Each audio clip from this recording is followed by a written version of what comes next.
Today, I'm finishing up my Terminator sculpt, and Chris is going to introduce me to some Cyberdyne technology that will preserve him forever. Day 21 out of 365. Hey guys, Tom Devlin here. Day 21 of 365 days of constantly recording my life. Hope you guys are enjoying this ride. I've been having a blast. I've met new people through doing this. It feels like ever since I started these they're not live streams, but ever since I started documenting every day of my life, I feel like somebody is writing the script, the story of what's happening. I mean, even to the point that I mentioned Bill Frazetta on a live stream on a Monday, and then 3 days later ran into him. I hadn't seen that guy in years, like more than 10 years. And I just walked past him at the Halloween Expo. He's there as a customer. I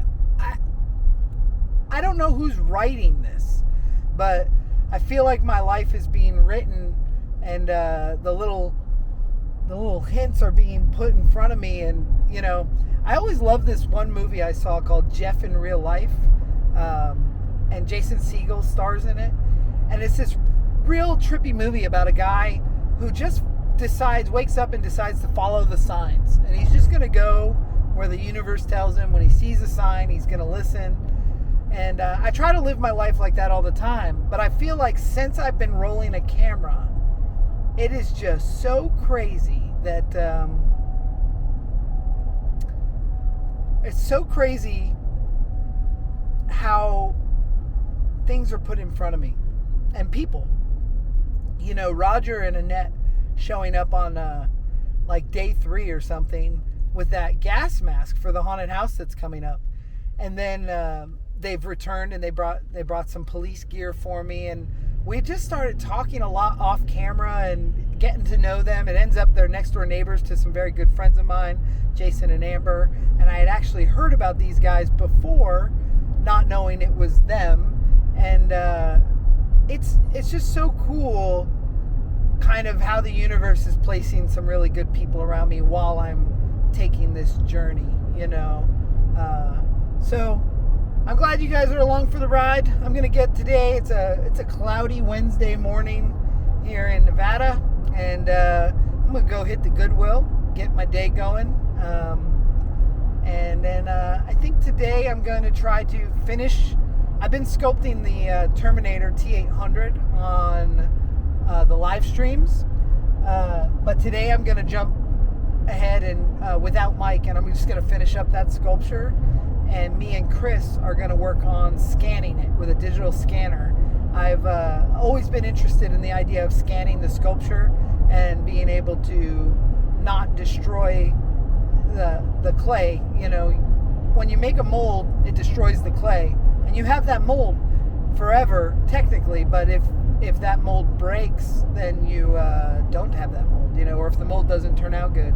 So I'm going to actually digitally scan the sculpture, and then I'm going to be able to 3D print it in resin or filament or whatever, but try to avoid making the mold out of it. For these Monster Monday live stream sculpting sessions, I don't want to make a mold for every single character I do, but I do plan on sculpting every Monday, so I'm going to just make it to the point where I can scan them, put them in the archive, print them if I can use them, and see how that works. But we're testing it first with the Arnold T-800. I'm going to try to finish that sculpture up today. So here we are, guys, at the Goodwill off Stephanie and Henderson, and we're going to go see if they have anything worth checking out.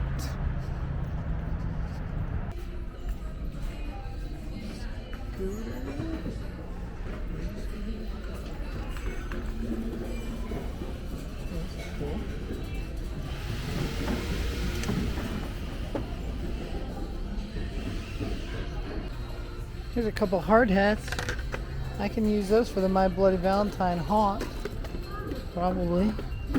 That's like an angel's hat. That is not a hard hat, but I don't see a price on this. All right, what do we got here?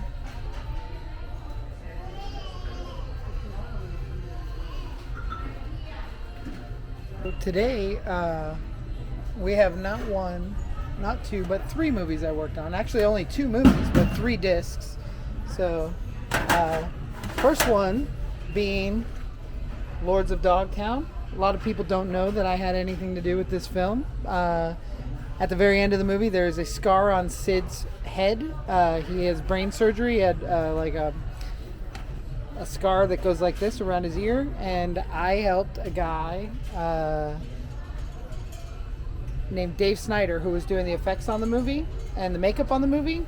I helped Dave create that piece, and I laid a lot of the hair into it and sewed it up and got it ready. He went on set and applied it, but I did work on Lords of Dogtown, which is awesome because I love skateboarding. I'm a huge fan of Dogtown and the Z-Boys, and to be a part of this was super cool.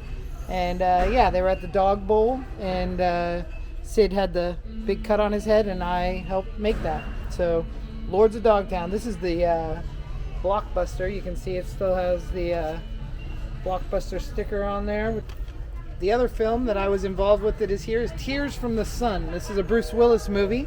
I created, along with several other people at the effects shop, we created a bunch of corpses, African American corpses. This was the first movie I ever airbrushed a body on, and I'll never forget, my boss was like, who wants to paint? Does anybody airbrush? And I was like, yeah, I'd definitely do it. But I owned an airbrush, but I had never done it, certainly not on silicone. And the other guys, Chuck O'Brien was working on it, and a guy named Cleve Gunnerman. And I just kind of took notes from them, the figure eights, and I just kind of watched how those guys were doing it, and I started painting, and we laid hair and painted and produced these. I think there was probably like 20 of these silicone bodies for this movie. So Tears from the Sun was a big one for me because it was my first job airbrushing. If I can find any of those photos, I'll post them up with this video. I don't know how easy it will be to find those photos. So if not, just watch the movie. And if you see those corpses, I helped create those. And we have an alternate cover that I've never seen of Tears from the Sun right here. I've never seen this cover. So this must be a re-release. Oh, this says the director's extended cut on it. So this is a new version of Tears from the Sun that I have not seen. The cover art is different. The back art is different as well. This is the alternate cover, and this is the back of this cover, and this is the one traditionally I've owned this since the movie came out. So it'd be very interesting to see the differences in. I might pick this up. I mean, for $2.99, you might as well. And this was my opportunity to work with Bruce Willis. This was I was not on set. They shot this in Hawaii. Clinton Wayne went out there and did all the practical effects on set. But I worked in the workshop making tons of corpses that we shipped off to Hawaii for Tears from the Sun. We have here Laser X, like a laser tag. That's cool. $15.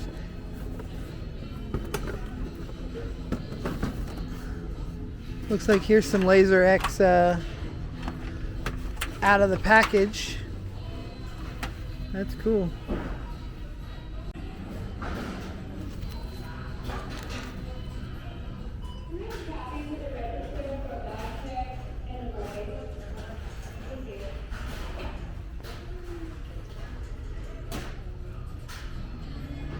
Look at this.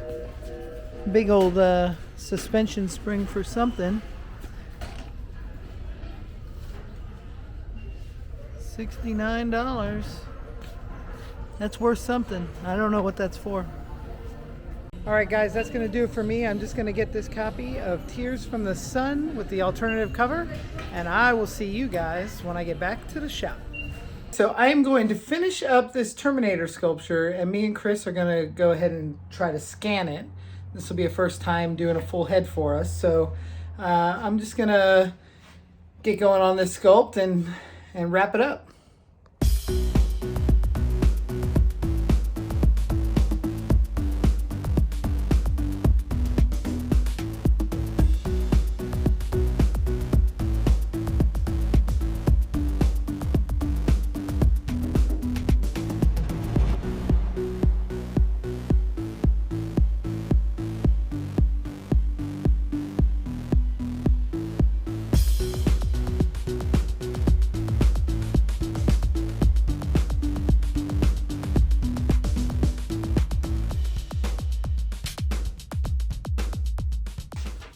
So we're gonna do a digital scan of the Terminator that I just sculpted, that I've been working on a couple weeks now.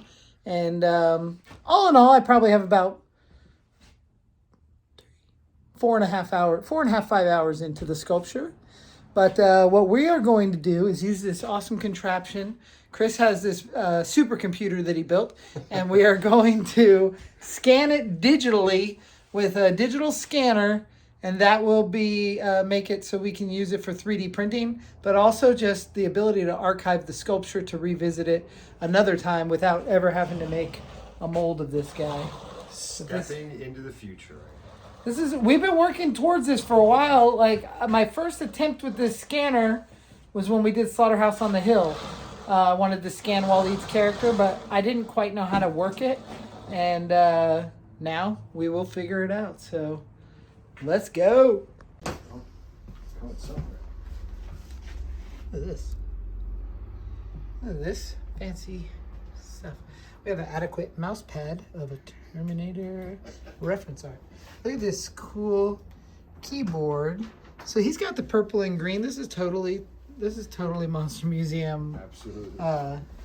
Pulled together in Monster Museum styling. Look, we got a little. I have no idea what's going on that. It's like a bomb. You don't need a supercomputer to operate this. I just had built this computer to do kind of what we're doing: 3D imaging, rendering, graphic design. So what we're doing right now is very much what I built this for, to make us money and to do cool stuff. But you do not need a supercomputer to operate this really cool scanner that they bought right here. Then why would I not have been able to use that scanner with my laptop? It could have been just like you don't need an amazing computer, but you might have had just right under what you needed. You can't really have like a regular like back to school laptop. You need something a little more powerful, something with I'm speaking computer jargon by this point, but something with a 1060 graphics card, if that makes sense to anybody. It's a computer that's not that expensive, but because of what's going on in the world right now, every computer part is expensive right now. Because of stupid shit.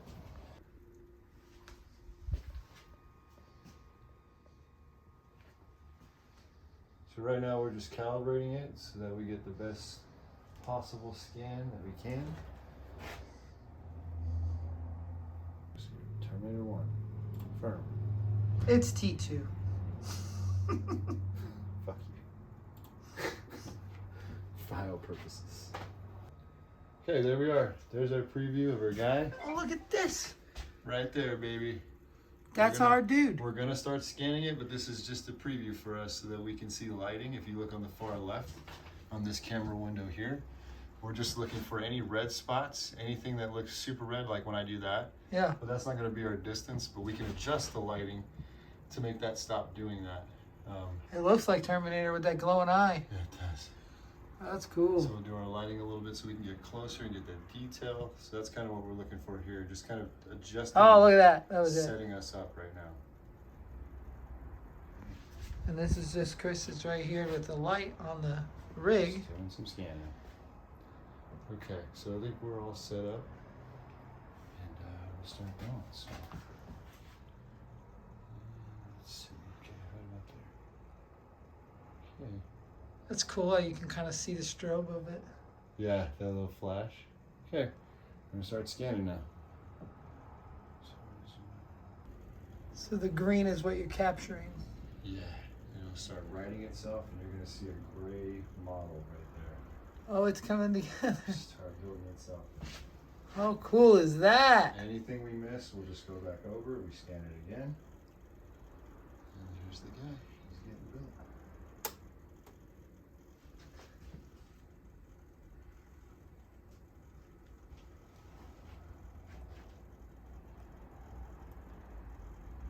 feel like we're Cyberdyne. It's very fitting for the character that we're doing. Can I walk behind you, or will it fuck it I up? think you're okay. Just don't get your hand in with it.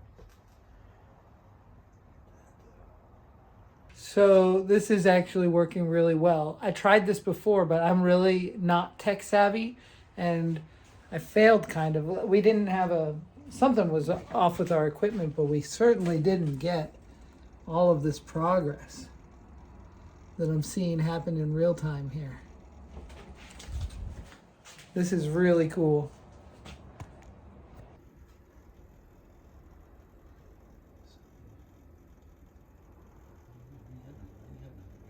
Might move on to the back of the head in just a second here.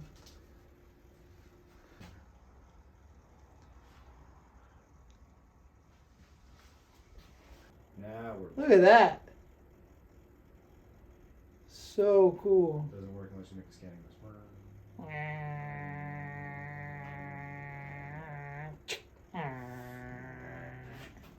Yeah, Remember how crazy it was when we had scanners in our own houses, like for computers? Like you could put like a paper scanner or whatever. Yeah. I thought that was like the future. Oh God. But now I'm staring at the future. This is so cool. Okay. I think.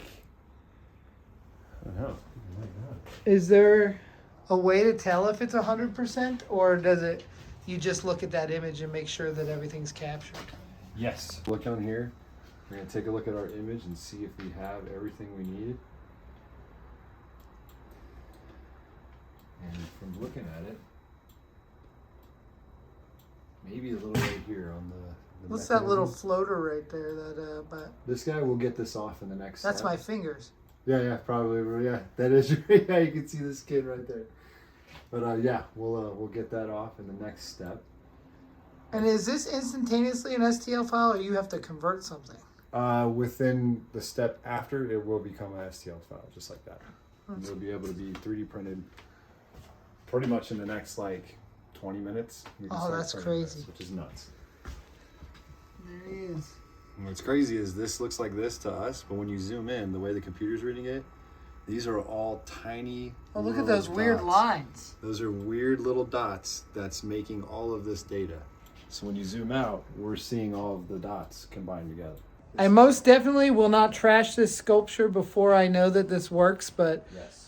this is a very cool thing. And I would do this even when I'm molding sculptures, just to, like I said, archive the actual clay sculpt to revisit it, later someday if we ever needed to.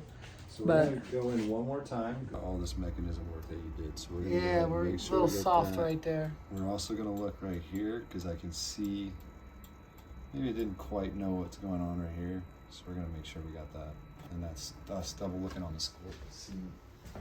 So we're back on preview and then we hit it again to scan. There we go. Make sure we get that right there. And that's where doing our data on there, that window on the far left with the red, that's where this is going to come into play now. We want to try and get that detail without question. So we're going to make sure we can also zoom in on that little window. And that way it's easy for us to get that detail a little bit easier. So these little things right here we can delete in this step. That's delete. And then we could. This is going to save up cleanup time in the long run here. Yeah, you could take it right across his chest if you want. That's actually a good point. I should just do it. Just like right here.